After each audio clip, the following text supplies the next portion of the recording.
아, 아, 아.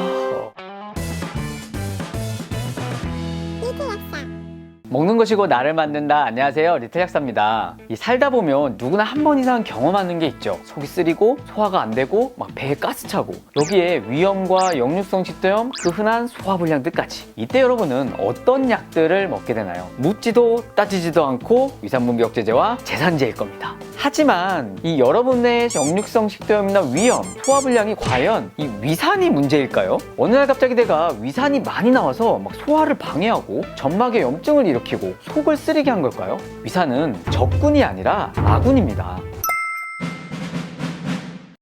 위산은 이 펩시노젠을 펩신으로 활성화시켜 단백질을 소화시키고 우리 몸에 들어온 세균을 죽여가지고 살균 작용을 하게 됩니다. 살균이 잘 되어야 이 세균이 장으로 넘어가지 못해서 가스도 덜 차게 되고요. 유익균의 증식도 있어서 장도 좋아질 수 있는 겁니다. 위산은 이뿐만 아니라 칼슘, 마그네슘, 아연, 구리 같은 이런 미네랄들을 흡수할 때도, 또 비타민을 흡수할 때도 아주 중요한 역할을 하게 되죠. 하지만 이 스트레스를 받아가지고 막 교감신경이 흥분되어 있거나 과식을 하거나 술이나 매운 음식, 탄 음식 등을 많이 먹게 되면 이 위점막도 굉장히 약해지는 겁니다. 위점막이 약해지면 이 강한 산도에도 잘 이겨내던 우리의 위도 일반적인 위상의 양이나 또 저산에 의해서도 속이 쓰리게 되고 또 염증을 유발할 수도 있게 됩니다. 이뿐만 아니라 음식물에 의해 위에 자극되는 것도 심해지고 위와 식도를 막는 관략근이 약해지면서 이 위산이 역류되고 역류성 식도염을 유발하는 겁니다. 또 점막이 이제 위축되기도 하면서요, 더욱더 위산 분비가 떨어지게 되니까 위축성 위염이라는 것과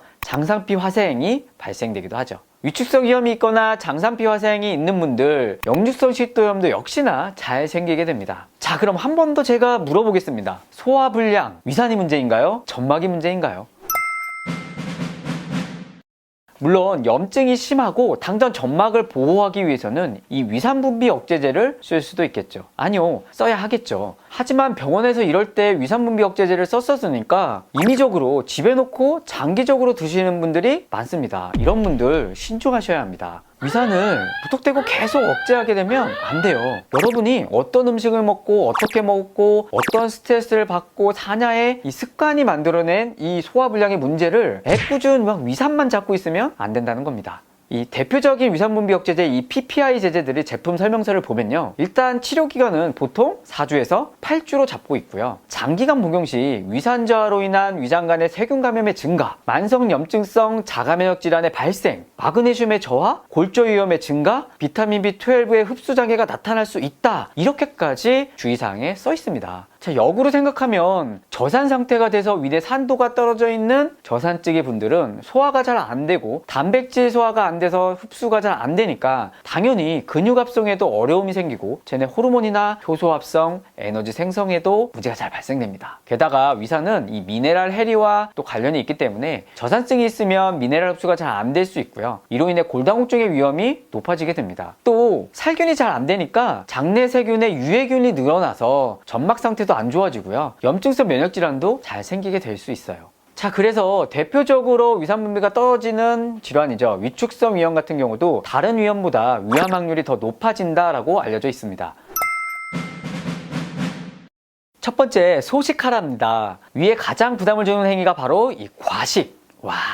위내 압이 올라가고 그로 인해 위산이 역류할 확률이 높아지는 거죠. 따라서 소식만 지키시더라도 장기적으로 재발할 확률이 크게 줄여줄 수 있습니다. 제발 이 과식, 야식, 폭식 이 3대식을 피하십시오. 자, 두 번째, 헬리코박터균을 제균하라입니다. 헬리코박터 파일로리균은 사실 저산증, 과산증을 모두 일으킬 수 있습니다. 헬리코박터가 어디에 주로 감염되었느냐에 따라 다른데요, 이 위체부, 약간 전체적인 부분에 감염된 경우라면 파리에테살의 염산 분비를 억제해서 저산증을 잘 일으킬 수 있고요. 위 전정부니까 아래쪽이죠. 아래쪽에 위치하는 경우 가스트린을 촉진해 과산을 유발하기도 합니다. 헬리코박터는 이뿐만 아니라 다양한 대사증후군도 높이기 때문에 반드시 병원에서 검진을 해서 제균을 해보시는 게 좋겠습니다. 자, 세 번째, 공복 시 속쓰림이 심하다면 이 점막보호제를 써라입니다. 병원에서 이 무코스타나 아루사민 같은 점막보호제를 쓰기도 하는데요, 천연물에서도 쓸 수 있는 게 있습니다. 바로 DGL. 결국 이 감초에서 추출해서 글리시리릭 애시드를 뺀 거예요. 글리시리릭 애시드가 약간 호르몬 쪽 작용이 있기 때문에 이거를 빼서 장기간 좀 먹을 수 있어 점막을 보호하는 데 도움이 될 수 있는 성분입니다. 이런 것들을 조금 활용해 보셔도 좋겠습니다. 자, 네 번째, 식사 직전이나 식후 바로 애플사이다 비니거 같은 이런 약산성 음식을 소량 드셔보십시오. 물론 당장 궤양이 있거나 염증이 심할 때 식초를 먹게 되면 오히려 속이 쓰릴 수도 있습니다. 이런 경우는 먼저 점막 보호를 해주고 염증을 가라앉힌 후에 이런 애플사이다 비니거를 드셔보시는 게 좋겠습니다. 또 먹으라고 했으니까 리틀 약사가 처음부터 너무 욕심내시고 많이 먹게 되면 저 욕할지도 모릅니다. 속 쓰리다고. 드시기 힘드시다면 소량 물에다 희석해서 드셔도 좋겠습니다. 마지막 다섯 번째, 평소 속쓰림이 심하지 않고 오히려 막 더부룩함, 가스참, 소화불량이 잦다면 효소를 먼저 섭취해봐라. 위와 관련된 효소는 펩신이나 염산베타인 제제들이 있고요. 외국에서는 일반적으로 이 두 가지의 성분이 복합 제제가 많이 나와 있습니다. 이때 주의하실 점 하나, 염산베타인은 함량에 따라서 먹고 또 속이 쓰릴 수도 있습니다. 따라서 복용 후에 막 속이 쓰리고 오히려 좀 불편한 감이 생긴다면 먹는 양을 줄이거나 또는 염산베타인이 빠진 펩신 단일 제제로만 드시는 게 좋겠습니다. 그리고 음식은 위에서만 소화하는 게 아닙니다. 바로 그 밑에 췌장에서도 단백질, 탄수화물, 지방을 소화시킵니다. 여기에 관련된 효소들, 바로 판크레아틴, 리파제, 프로티아제 같은 이 췌장 효소들도 같이 드시는 게 좋겠습니다. 그래야 안고 없는 찐빵이 되지 않습니다. 역류성 식도염, 소화불량, 위염 등 참 재발이 많고요. 평소 달고 사시는 분들이 많습니다. 그런 분들은 무조건 위산분비 억제제와 같은 약에만 의존해서 습관처럼 드시지 마시고 주의사항도 잘 알고 가셔야 합니다. 약은 급한 불은 꺼줄 수 있어도 나의 식습관이 바뀌지 않으면 재발은 계속될 수밖에 없을 겁니다. 자, 그럼 오늘은 여기까지. 다음 시간에 더 흥미진진한 건강 이야기로 찾아뵙겠습니다. 못 고치는 병은 없습니다. 못 고치는 습관만 있을 뿐입니다. 네이버 인플루언스 팬가입을 하시면 리틀 약사의 모든 소식을 한 번에 보실 수 있습니다. 지금까지 리틀 약사였습니다. 구독을 원하신다면 이쪽, 더 많은 영상들을 보고 싶다면 이쪽.